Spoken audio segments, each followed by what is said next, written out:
નમસ્કાર મિત્રો, સ્વાગત છે તમારું અમારી YouTube ચેનલમાં। તો મિત્રો, જીપીએસસી એટલે કે ગુજરાત જાહેર સેવા આયોગ દ્વારા જે નાયબ સેક્શન અધિકારી અને નાયબ મામલેદાર એટલે કે ડીવાયએસઓ ની જે લેખિત પરીક્ષા લેવામાં આવનાર છે, તો આ પરીક્ષા આપવા માટે વિદ્યાર્થીઓએ ફરજિયાત સંમતિ પત્રક ફોર્મ ભરવાનું હતું, પરંતુ સમયગાળા દરમિયાન જે વિદ્યાર્થી આ ફોર્મ નથી ભરી શક્યા, તો તેવા વિદ્યાર્થીઓ માટે ફરીથી સંમતિ પત્રક ફોર્મ ભરવા માટે પોર્ટલને રીઓપન કરવામાં આવેલું છે। તો તમામ વિગત એક જ વિડીયોમાં મેળવી લેશું, પરંતુ તે પહેલા વિડીયો ગમે તો લાઈક અને શેર કરી દેજો, ચેનલમાં નવા હોય તો ચેનલને સબસ્ક્રાઇબ કરી દેજો।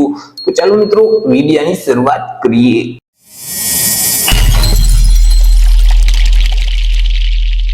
તો મિત્રો, આ જે નોટિફિકેશન છે તે જીપીએસસી એટલે કે ગુજરાત જાહેર સેવા આયોગ દ્વારા બહાર પાડવામાં આવ્યું છે। જીપીએસસી દ્વારા જે ડીવાયએસઓ એટલે કે નાયબ સેક્શન અધિકારી અને નાયબ મામલેદાર વર્ગ 3 ની જે પ્રાથમિક પરીક્ષા લેવામાં આવનાર છે, તો આ પરીક્ષા આપવા માટે આ પરીક્ષામાં હાજર રહેવા માટે જે કન્સેન્ટ ફોર્મ અને કન્સેન્ટ ડિપોઝિટ ફી છે, તો તે ફી ભરવા માટે અને ફોર્મ ભરવા માટે ફરીથી ફોર્મને રીઓપન કરવામાં આવેલા છે।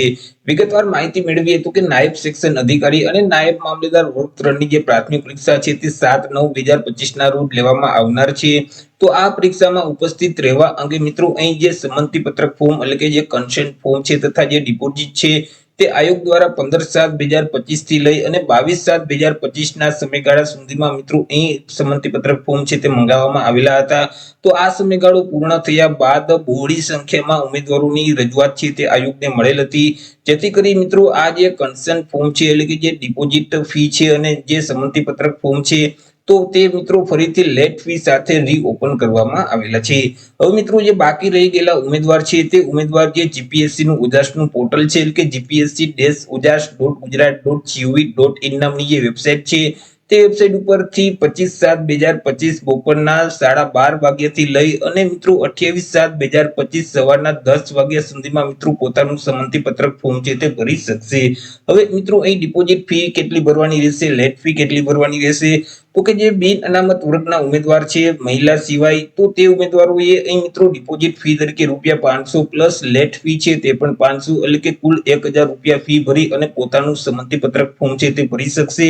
તે સિવાય અનામત વર્ગના જે તમામ ઉમેદવાર છે, જેમ કે સામાજિક અને શૈક્ષણિક રીતે પછાત વર્ગના જે ઉમેદવાર છે, અનુસૂચિત જાતિ અનુસૂચિત જનજાતિના ઉમેદવાર છે, આર્થિક રીતે નબળા વર્ગના ઉમેદવાર છે, તમામ કેટેગરીની મહિલા ઉમેદવાર છે, દિવ્યાંગ અને માજી સૈનિક ઉમેદવાર છે, તો આ તમામ અનામત વર્ગના જે ઉમેદવાર છે તેઓએ ડિપોઝિટ ફી ₹400 તેમજ મિત્રો લેટ ફી ₹400 એટલે કે કુલ ₹800 છે તે ભરવાના રહેશે।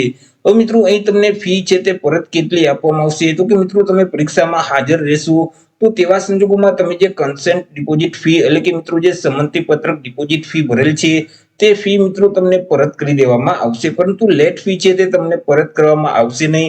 એટલે કે અહીં તમે જે ₹500 અને ₹400 જે ફી ભરેલ છે તે ફી તમને પરત મળવા પાત્ર થશે, પરંતુ જે લેટ ફી તમે જે ભરેલ છે તે ફી તમને પરત મળવા પાત્ર થતી નથી। પરંતુ મિત્રો, તમે જો પરીક્ષા નહીં આપો એટલે કે પરીક્ષામાં ગેરહાજર રહેશો તો તેવા સંજોગોમાં તમે જે ડિપોઝિટ ફી ભરેલ છે તથા લેટ ફી ભરેલ છે તેમાંથી કોઈ પણ ફી તમને પરત કરવામાં આવતી નથી। તમે પરીક્ષા આપશો તો તેવા સંજોગોમાં તમને ડિપોઝિટ ફી પરત કરવામાં આવશે, પરંતુ તમે પરીક્ષામાં હાજર નહીં રહ્યો તો મિત્રો તમને કોઈ પણ પ્રકારની ફી પરત કરવામાં આવતી નથી।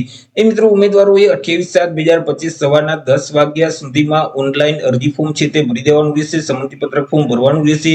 ત્યાર પછી કોઈ પણ ઉમેદવાર પરીક્ષા આપવા માટેનું જે સંમતિ પત્રક ફોર્મ છે તથા જે ડિપોઝિટ ફી છે તે ભરી શકશે નહીં। તો એ રીતે મિત્રો, જે 7/9/2025 ના રોજ જીપીએસસી દ્વારા ડીવાયએસઓ ની લેખિત પરીક્ષા લેવામાં આવનારી છે અને આ પરીક્ષા આપવા માટે જે વિદ્યાર્થીઓ સંમતિ પત્રક ફોર્મ નથી ભરી શક્યા, તો તે વિદ્યાર્થીઓ લેટ ફી સાથે સંમતિ પત્રક ફોર્મ છે તે ભરી શકશે। તો આશા રાખું છું વિડીયો પસંદ પડ્યો હશે। વિડીયો પસંદ પડ્યો તો લાઈક અને શેર કરી દેજો, ચેનલમાં નવા હોય તો ચેનલને સબસ્ક્રાઇબ કરી દેજો।